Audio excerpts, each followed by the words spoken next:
They're billed as the Matric's final celebrations, and this year's annual Matric Plett Rage Festival on the Garden Route may not go ahead. This after the Health Department expressed concern about a recent Matric Rage event in Ballito on KwaZulu-Natal's north coast, calling the mass parties super spreader events. The event in Plettenberg Bay initially was moved to January the 27th. Normally, this beach would be packed with hundreds of teenagers celebrating the end of their school career. But with Ballito being a COVID-19 hotspot right now, the Plett Rage was pushed back to January. Local authorities have pre-approved the event, but this could change. The protocols that are in place, they've got a state-of-the-art app which would be able to identify or show people that might be positive or infected by the COVID virus. Secondly, they've also got various compliance structures that they've put in place to make sure that they can be able to detect COVID cases. So the approval was based on the fact that they gave us assurances that they will be able to deal with the COVID compliance requirements that are there. Organisers of the Plett Rage were locked in meetings following news from KwaZulu-Natal. In the meantime, Plett Tourism is still expecting a bumper festive season crowd. We are not seeing very many cancellations at all. So, December traditionally in Plett sells itself. It's a domestic market, primarily from Joburg, Pretoria, Cape Town areas, and we actually are seeing a shortage of self-catering homes, which is an indication that the majority of the homes that are rented out, into the rental pool, the owners are actually coming to Plett. So I think we're going to have a uniquely busy season. The Plett Rage team will release a statement soon on whether the event will go ahead or not. Segwi Chetty, SABC News, Plettenberg Bay in the Western Cape. Well, for more on this, we're now joined via Zoom by Doctor Fundile Nyati, who's a family physician. Dr. Nyati, thanks very much indeed for joining us. Welcome to the program. Good evening to you and good evening to the viewers. All right. Now, I'm sure that you know what happens at these rage parties and these rage festivals every year. Are you surprised that they went ahead even in the midst of a pandemic in Ballito? Well, I'm not surprised. I'm not surprised at all, because this is something, these end of Matric, events, they are meant to be a celebration. Other people, they'll call it a pens down type of situation where people are celebrating the end of their 12th year of schooling. So they look forward to this thing. But when you look at it, it was bound to create problems in the middle of a pandemic, because there's so much alcohol that is drunk in these, events. There's so many illicit drugs that are actually pushed at these events.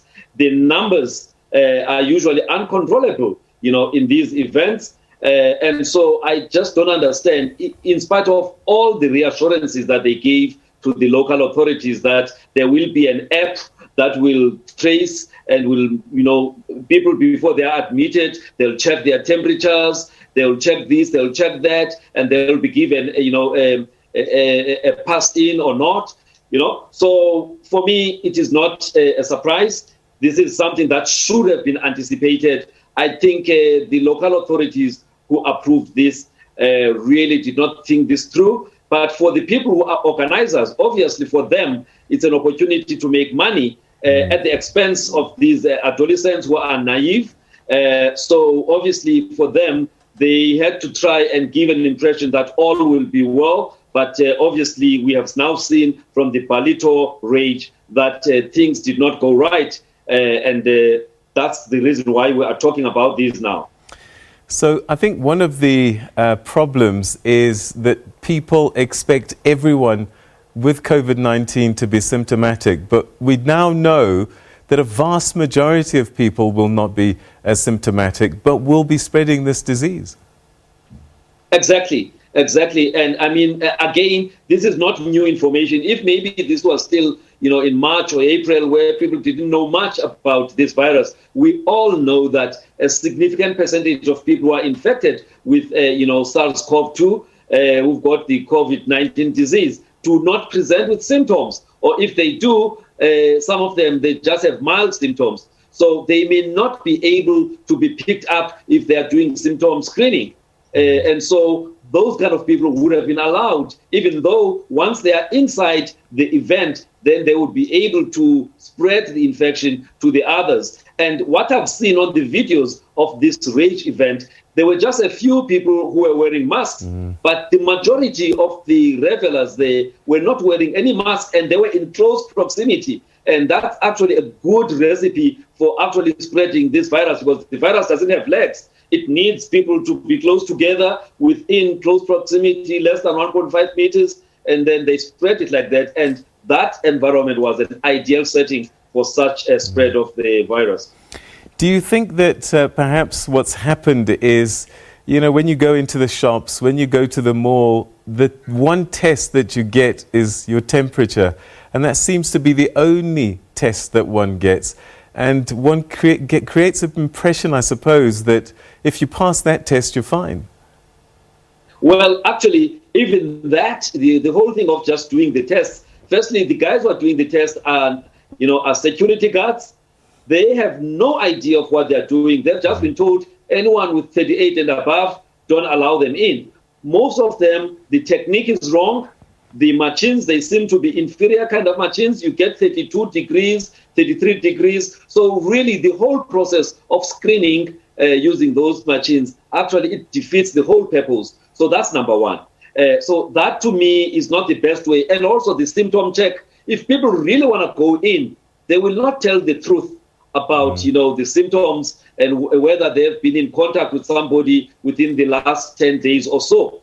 So really, for me, because I looked at some of the things that these rage guys, expected these kids to do. There is an app that they're supposed to register in, and every day they get a Q code or whatever, something like that, to allow them in or out after they've disclosed their symptoms. But it is not foolproof. And like you said earlier, those who are asymptomatic yet carrying the virus would not have been picked up. So it is no surprise then that following the Ballito event, there's been a number of the revelers who have now gotten infected. And the big worry is that even, when they go home, they put their parents and the grandparents at risk, and some of those have got comorbid disorders. And therefore, we are likely to see deaths that might come out of that kind of situation from older people who were infected by their adolescents that went to this kind of event. It seems strange that as we've seen the numbers pick up, I mean, the infection rates, we'd got down to below 1,000 at one point, yes. And now we're pushing 6,000, 7,000. And, all intents and purposes, this could be described as a second wave. One would have thought, yes, economically we can't do further lockdowns, but we've got to stay at home. Well, I mean, our president spoke to the nation last week, and he's been, saying the same thing, that at the end of the day, this pandemic, its progression depends on the responsibility of each and every citizen of this country.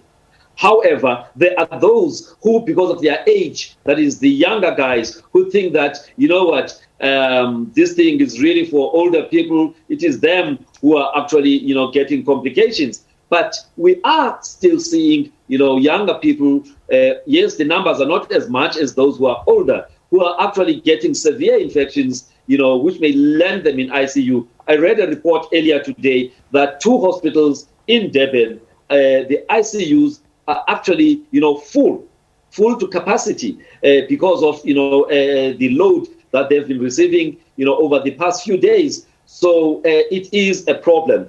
And I think I also blame parents, though, because, again, as a parent, why do you allow your adolescent boy, or daughter to attend a super spreader event? It was clear that this is going to be a super spreader event even before, we saw what has happened now. So why do parents allow something like that?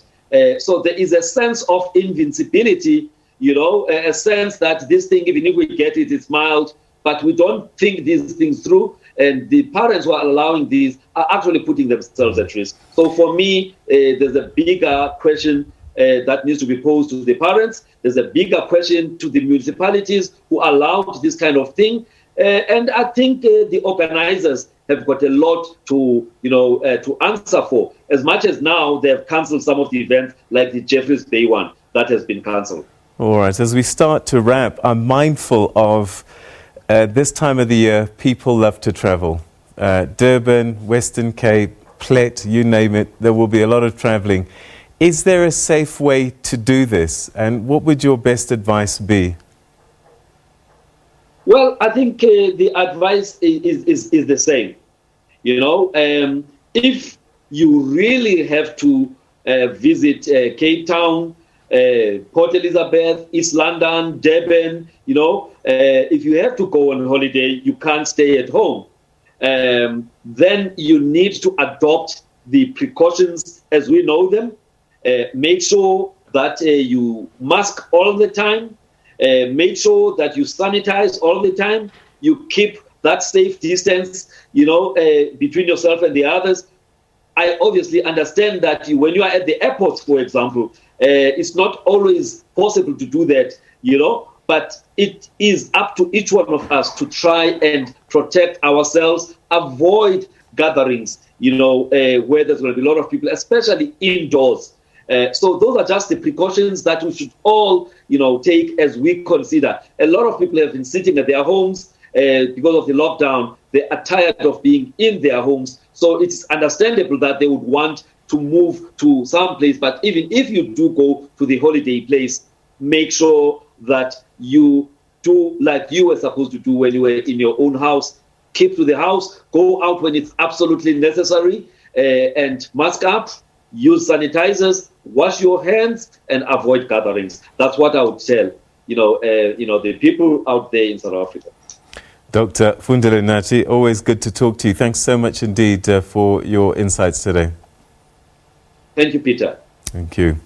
All right, that's physician Dr. Fundile Nyati. He's a family physician talking to us about COVID-19.